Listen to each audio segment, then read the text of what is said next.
That right there is the moon. Happy birthday to me. What a beautiful morning. Wow. This is pretty nice. This is a great birthday present so far.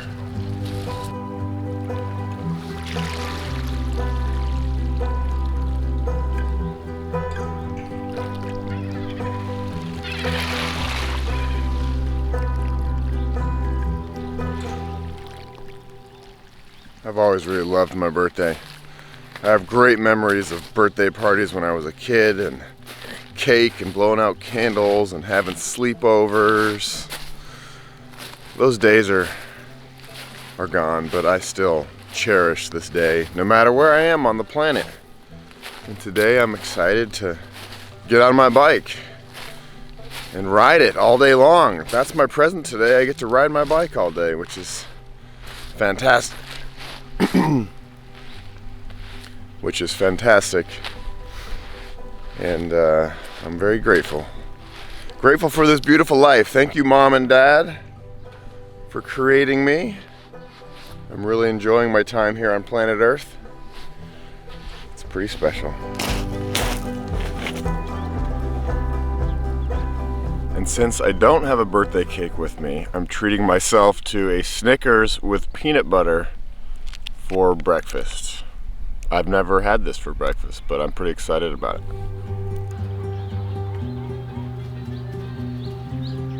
I'm walking back to my tent and I hear some noise. I'm like, what's going on? Oh yeah, it's my alarm, baby. You know what song it is. Billy Idol, Moni Moni. It's a good way to start the day, the birthday, a little dancing. Woo, it's my birthday. Thank you, beautiful camp spot. This was a great place to spend birthday eve. And I think the greatest present of all so far is that it's warm out. It is not cold, and that makes me happy. Let's do it, my friends. No crashies, no whammies, no flatties, no breaking rear rackies. Ta-da.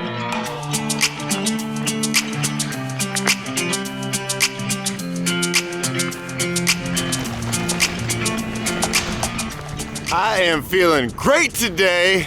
I don't know if it's because it's my birthday or just because I feel great. Who knows? I slept well, had a wonderful spot to camp, had a good meal last night of beans and tortillas. Surprise! And now I'm on the road, the earliest of the trip so far, 8 o'clock on the dot. Today I'm gonna be going into the big city of La Paz. It's about 60 miles away. And I think the route will be much easier than yesterday. We'll see. There's always surprises out here on the Baja Divide.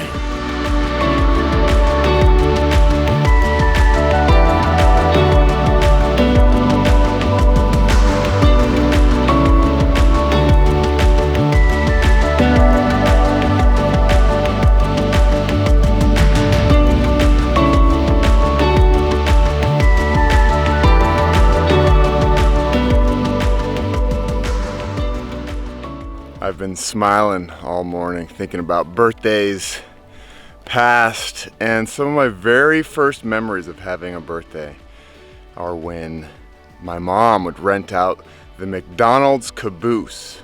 The McDonald's in Boulder used to have an old railroad car right behind it, and you could rent it out for special events. And on birthday mornings, my mom would get us dressed up, and we get to invite, I don't know, 7 to 10 friends. And we go to the caboose, and it was just like going to Disneyland. Nothing was better than that. We each got to have a Happy Meal, which came with a little toy. And we played games, and oh my God, it was the best. It really was. It was like Christmas Day. Good morning, birthday sand. Time for some lube on the old chain. I really love that moment right after you lube the chain and everything's all quiet and smooth again. It doesn't last very long. These chains get caked with dust and sand pretty quickly, but those few pedal strokes right after you do it,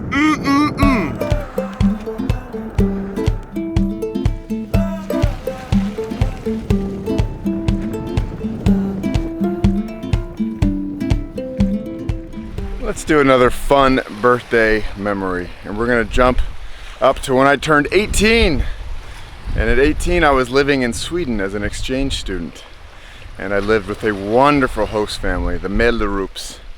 And on the morning of my birthday, they all barged into my room singing the song, Ja mohan leva, ja mohan leva. And the special part of that day is my Swedish host dad, Göran, took me out to the Öresunds bridge, the bridge that connected Malmo to Copenhagen, Denmark. And at this time in 1998, it was under construction.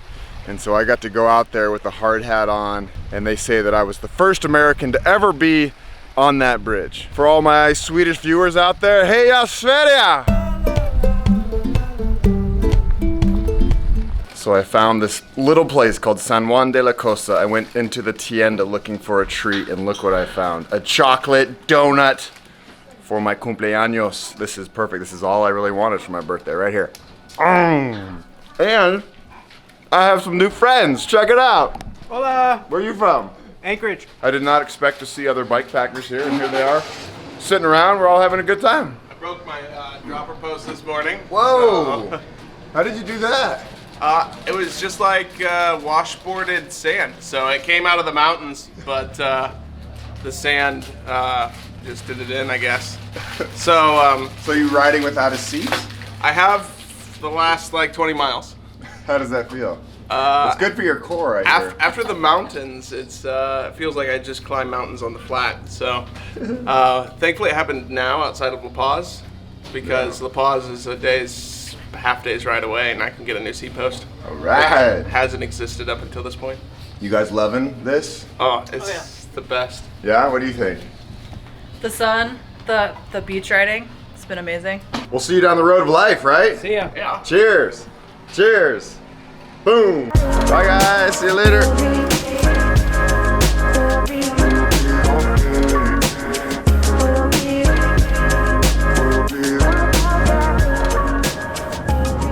Yeah, it is beautiful.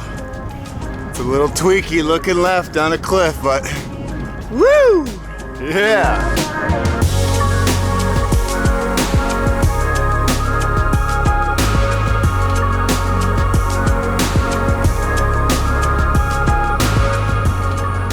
So it's not going to be a total cakewalk into La Paz. We've got some hills. Check it out. Going up. Going up.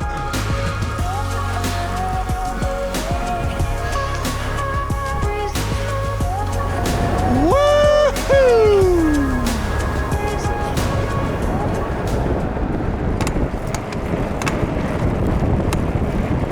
My bike's making a weird cracking sound.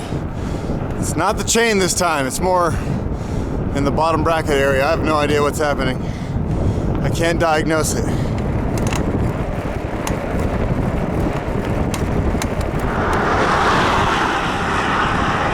Well, looks like I made it to La Paz. And all these cars and traffic and noise are reminding why I like being in the middle of nowhere.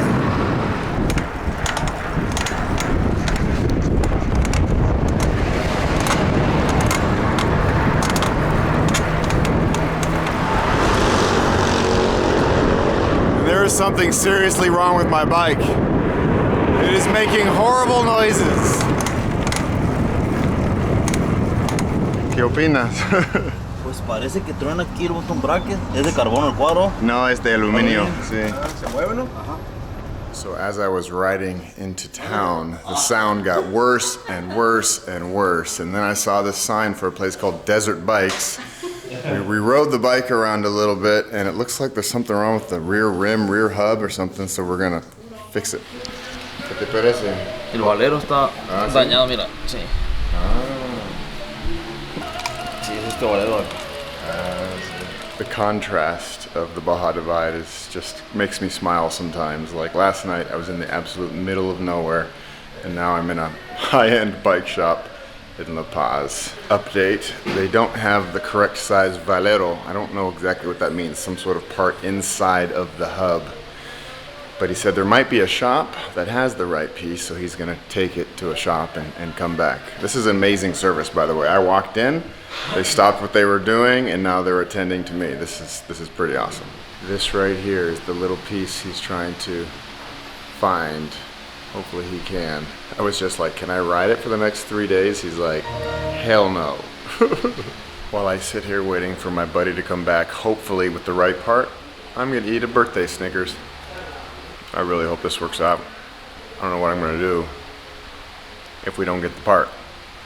Bad news. So he came back, but no luck finding the part. But he says there todavía hay esperanza, which means there's still hope. He sent out a call to a couple other bike shop buddies, and I guess it's a really specific part.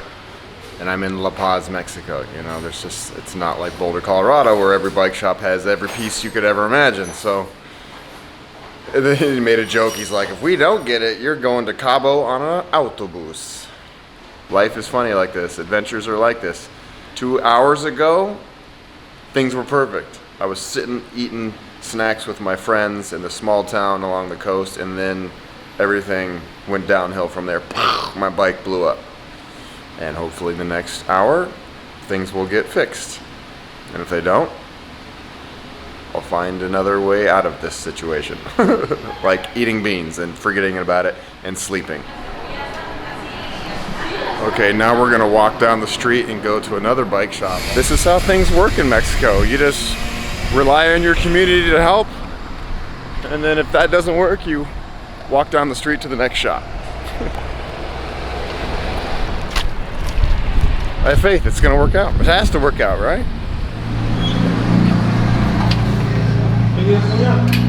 Hola, amigos. Sí, pero le falta. Sí, no, así no es. Didn't have it. Bueno, gracias, amigo. Darn it. I don't know what's gonna happen now. Now he's calling around to see if maybe we just replace the entire hub. Oh, this is not the easy fix I was hoping it was gonna be. Ugh, man. So the jefe of the store has been running around the town looking for a part for this thing. They don't have the right thing for the bearings. Then he's like, well, maybe we can get a new hub and restring it. That would cost about $150. And the truth is, I only have about 3 days of riding left. And the goal at the end of this trip always was to get to the end and then give the bike away to somebody who was deserving and who would really want this bike. And so I started talking to my buddy here, asking around, and he said, well, my friend at the shop next door has always wanted a bike and he doesn't have a bike. So I think, even though this feels like an interesting way to end the ride, this is where I'm ending the ride, in this bike shop, and I'm going to give the bike away to my amigo. ¿Cómo te llamas? Fernando. Fernando, ¿qué te parece, amigo? Muy bien. Muy bien. Mira la sonrisa tan grande. See, so he's a little bit shy and he's a little bit in shock, but I was like, yeah, dude, you can just have this bike. I'm going to leave it here. They're going to fix it for him. They're going to order the little part. And that's how this whole situation is going to be fixed. You know, the ride's over. La Paz is pretty darn south. It's not as far south as I was hoping to go. But life's an adventure, and you don't always get to where you think you're going to go. And this situation presented itself, and I feel pretty good about it. And he's pretty darn psyched, and he's the right size for the bike. All right, I got all the bags off of it. Bueno. Felicidades. A ver, eso. Mira. This is the new owner of the Trek 1120, Fernando. This makes me very happy. ¿Y sabe qué? Hoy es mi cumpleaños. Y el regalo para mí es dársela a ti. Así es, hombre. Felicidades. Sí, sí. Oh, Baja. You've tested me so many times, and here we go again. I didn't want to end my ride here, in La Paz. I had visions of pedaling to the very southern tip of the peninsula and doing one last triumphant happy dance with my feet in the Pacific Ocean. But it wasn't meant to be, at least not this time. I'm not sad though. at all. I got pretty darn close, and that's good enough. My time in Baja was everything that I wanted it to be, and more. Woo! This is a magical place, and I'll be forever grateful for my experiences, even the difficult ones, especially the difficult ones. I pushed my body as far as it would go on multiple occasions, and you know what? Even though everything hurt, I felt so alive. I attempted this route 2 years ago, and it beat me up and spit me out. Come on. This is seriously the most brutal bike route I have ever done or heard of in my life. But I fell in love with this place, with the people, the crazy looking cactus, the starry skies, the beautiful old missions, and especially with the frijoles. Baja has taught me a lot about life, about patience, perseverance, love, trust, and more than anything else, Baja has injected my soul with the true spirit of adventure. Will I come back with a bike and finish the final 3 days? I'm not sure about that, but I do know that I'll come back to Baja many times over. This magical sliver of land has won over a big piece of my heart. And in case you were worried that I spent my birthday evening alone, I didn't. A super sweet Canadian couple invited me into their home and surprised me with a big tres leches cake. Happy birthday to you. Yay! All my wishes are coming true! And you know what? Canadians played a big role in this trip. I don't think my experience would have been nearly as rich without John and Mira. I really love traveling with them and wrestling with Mira for all the best sticks in Baja. Give it to me. Drop it. Drop it. I'm psyched that my Trek 1120 is staying in Baja. It's gonna take Fernando on some beautiful adventures. He got the bike all fixed up, by the way, and he says he's ready to hit the road. Thank you all for joining me on another adventure. It's such a privilege to be able to do this. This Baja series is near and dear to my heart, and I love sharing the beauty with you. I hope that I've inspired some of you to bike more, to run more, to hike more, or to simply just get outside and interact with our fellow humans. That's the goal with all this. I'll see you all down the road. And don't forget, my friends, no crashies, no flatties, and no whammies. You don't think I'd just leave you hanging without one last epic drone shot, would I? No way. Here we go.